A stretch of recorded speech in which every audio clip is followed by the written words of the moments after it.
चंदन नगर में विमला काकी, जो कि गांव की सबसे बुजुर्ग औरत है, वो चौपाल पर बैठकर हर रोज बच्चों को कहानियां सुनाती है। सभी बच्चों को विमला काकी की कहानी बहुत पसंद आती है। वो रोज चौपाल पर बैठकर विमला काकी की कहानियों का आनंद लेते। अच्छा बच्चों, तुम्हें पता है हमारे गांव में बहुत पहले एक नरभक्षी दानव रहता था। उसके लंबे लंबे नाखून थे, बड़े बड़े बाल, बड़े बड़े दांत और बिल्कुल एक भालू की तरह था वो। विक्रम, देख जरा, सभी बच्चे विमला काकी की कहानियां सुनकर मस्त हो जाते हैं। हाँ भाई, और रात में हमें सोने नहीं देते। फिर दोनों बच्चे हंसने लगते हैं। अच्छा, अब वो दानव कहाँ है? अब वो दानव हमारे गांव के कुएं में है। क्या कुएं में? हाँ, हमारे गांव के कुएं में। अब जो भी बच्चा पढ़ाई नहीं करेगा, जिद करेगा, वो दानव आकर उसे खा जाएगा। क्या खा जाएगा? चलो अब जाओ यहाँ से और जाकर सो जाना, ठीक है? सभी बच्चे वहाँ से चले जाते हैं। सभी बच्चे खेलते खेलते उस कुएं तक पहुँच जाते हैं। देख पंकु, अगर तूने मेरी गेंद नहीं दी तो तुझे वो राक्षस खा जाएगा। तुझे अभी भी वो राक्षस वाली बात याद है? अरे वो एक कहानी थी बस, और कुछ नहीं। अगर सच में कोई राक्षस होता तो क्या हमारे घर वाले हमें यहाँ आने देते? और अगर राक्षस हुआ तो? अरे तू भी किन बातों में विश्वास करता है? चल मैं तुझे उस कुएं में दिखाता हूँ, कोई राक्षस नहीं है। फिर सारे बच्चे उस कुएं के पास चले जाते हैं और उस कुएं का ढक्कन खोल देते हैं। तभी उन्हें बहुत डरावनी आवाजें सुनाई देती हैं। सभी बच्चे डर के मारे वहाँ से भाग जाते हैं। शाम को जुगनू अपने खेत में कुछ काम कर रहा था और घर जाते समय उस कुएं के पास से गुजरा कि अचानक कुएं के पास से वो गायब हो गया। गांव वाले उसे ढूंढ ढूंढ कर परेशान हो गए, लेकिन वो नहीं मिला। तब से रात को जो कोई भी उस कुएं की तरफ जाता, वहाँ से फिर लौट कर नहीं आता। गांव के सभी लोग चौपाल पर बात करते हैं। मुखिया जी, हमें कुछ करना होगा। कुछ दिनों से जो कोई भी उस कुएं की तरफ जाता है, लौट कर नहीं आता। गांव में इतने सारे हादसे हो गए, अब ना जाने वो कुआं किस किस को खा जाएगा। हमारा शहर जाना बहुत जरूरी हो गया है। हाँ, अब तो मुझे भी फिक्र होने लगी है। जब तक हम इस समस्या का समाधान ना ढूंढ ले, तब तक कोई भी रात में उस कुएं की तरफ नहीं जाएगा। तब से गांव के लोगों ने रात में उस रास्ते से वहाँ से आना जाना बंद कर दिया। फिर एक दिन प्रताप के बेटे बंकू को बहुत तेज बुखार आ जाता है और शहर जाने का बस वही एक रास्ता था। बंकू की हालत बिगड़ने लगी तो प्रताप बंकू को लेकर उस कुएं वाले रास्ते से ही शहर के लिए निकला। शहर से आते वक्त, सुनिए जी, जल्दी जल्दी चलिए, शाम हो गई है। हमारा यहाँ ज्यादा देर रहना खतरे से खाली नहीं है। अरे हाँ, चली तो रहा हूँ। पिताजी, क्या सच में इस कुएं में कोई राक्षस रहता है? हाँ बेटा, लगता तो ऐसा ही है, पर अब जल्दी जल्दी चलो। जब तक बंकू दौड़कर उस कुएं के पास चला जाता है। अरे अब खड़े क्या हो, पकड़ो उसे, देखो वो उस कुएं की तरफ जा रहा है। अरे तो मैं क्या करूं? सुबह से तो बुखार में था और अब देखो कैसे इधर उधर दौड़ रहा है। बंकू, ए बंकू, रुक जा। बंकू उस कुएं में झांक कर देखता है और प्रताप उसे पकड़ने के लिए झपट्टा मारता है। तभी बंकू का पैर एकदम से फिसल जाता है और वो कुएं में जाकर गिर जाता है। बंकू, बंकू बेटा, अजी अब क्या होगा? आप निकालिए मेरे बेटे को इस कुएं से बाहर। मुझे नहीं पता, आप कैसे भी इसे कुएं से बाहर निकालिए। मुझे बस मेरा बेटा चाहिए। अरे हाँ भाग्यवान, मुझे भी मेरा बेटा उतना ही प्यारा है जितना कि तुझे। चल, हम गांव से मदद लेकर आते हैं। फिर दोनों गांव की तरफ जाते हैं।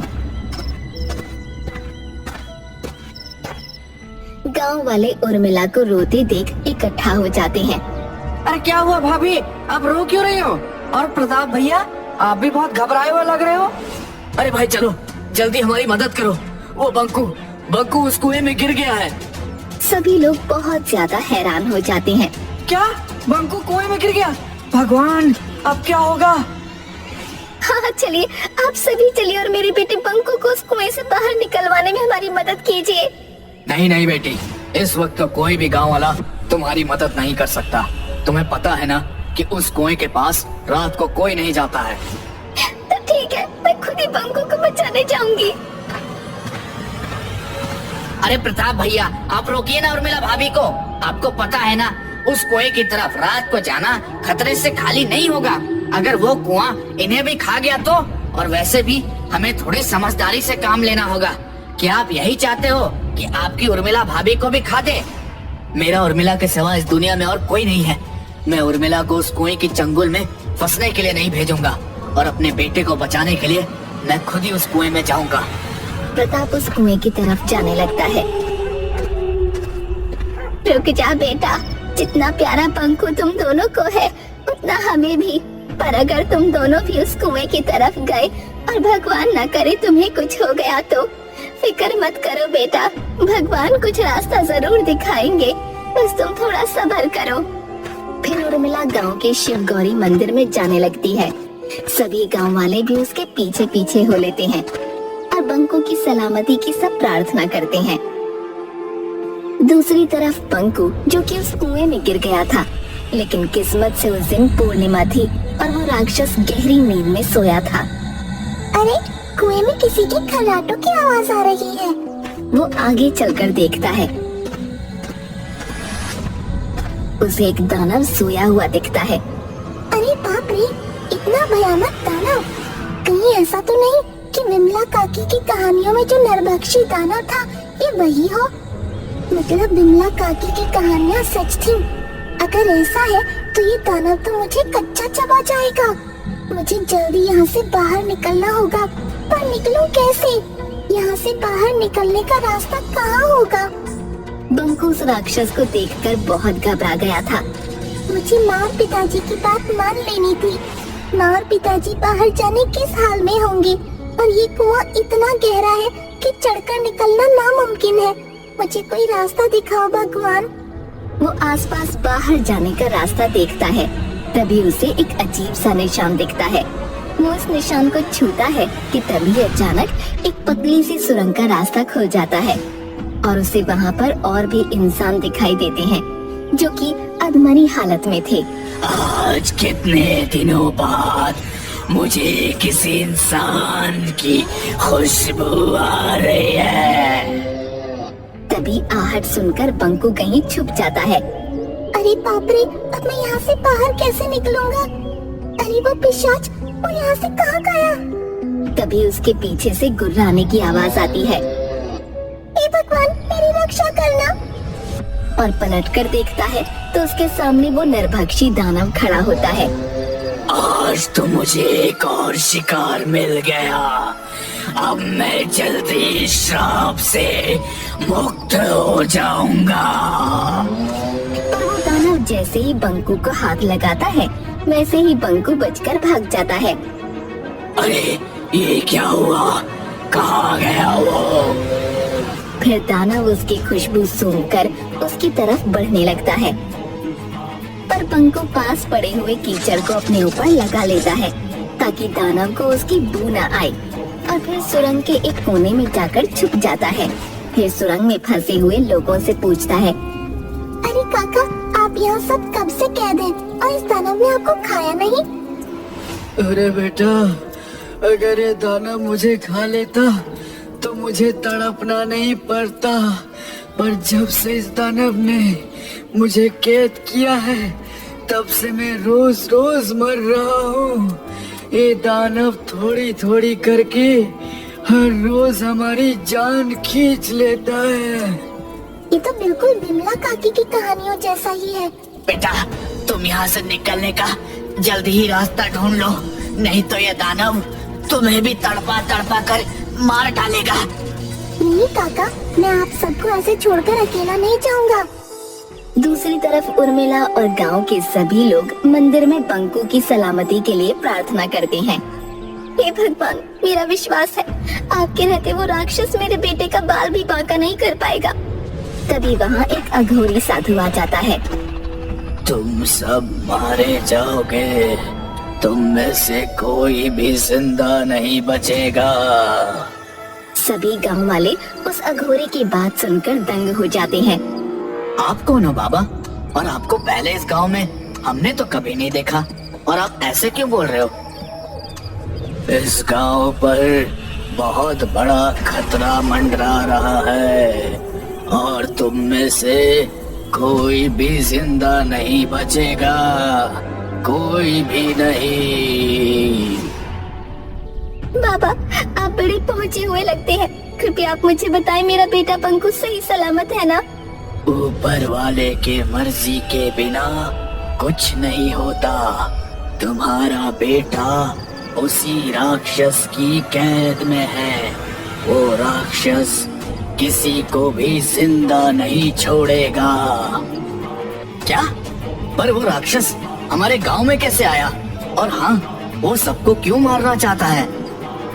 वो राक्षस इसी गांव का एक आदमी था जो कि किसी संत के श्राप के कारण उसी कुएं में दानव बनकर रह रहा है। उसने कई साल शिव जी की उपासना की और खुद को बहुत ही शक्तिशाली बना लिया, और अगर वो 11 इंसानों की बलि देगा तो वो और भी ज्यादा शक्तिशाली बन जाएगा, और फिर वो उस कुएं से बाहर भी निकल सकता है।